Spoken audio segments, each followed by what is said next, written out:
Elle nous provoque, elle nous teste en mer comme dans les airs. Elle a cet effort de guerre que j'évoquais. Donc oui, elle est déjà en quelque sorte dans ce qu'on appelle une guerre hybride. C'est-à-dire qu'elle nous attaque, nous teste, nous conteste dans à peu près toute la gamme du jeu. Dès qu'il y a une information qui peut affaiblir la France, c'est démultiplié par 100, par 1000 par les Russes et leurs fermes à toile. On le voit en Afrique, où ils utilisent parfois d'ailleurs énormément de fausses informations pour retourner la tête des jeunes et moins jeunes. Le président Emmanuel Macron a tout simplement une vision paternaliste et méprisante des Africains, comme s'ils étaient incapables de penser par eux-mêmes et avaient besoin d'être protégés de l'influence russe.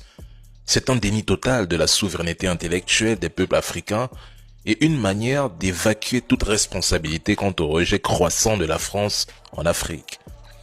Nous en sommes à un point où Macron laisse entendre que les Africains seraient aisément manipulables, faibles et intellectuellement inférieurs, alors même que la France déploie un puissant arsenal médiatique en Afrique, RFI, France 24, TV5 Monde, Jeune Afrique, pour marteler sa propagande et préserver un récit biaisé.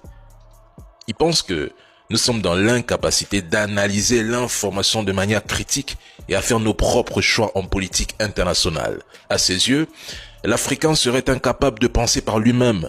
En fait, il refuse d'accepter la perte d'influence française en Afrique et il a encore du mal à digérer ce qui se passe sur le continent, surtout au Sahel.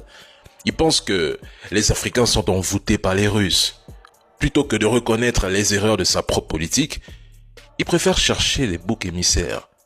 La Russie attaque ses intérêts en Afrique et il ne supporte pas cette idée. Donc, s'il pouvait déstabiliser l'AES, le Tchad et tous ces pays qui ont osé lui tourner le dos, il le ferait.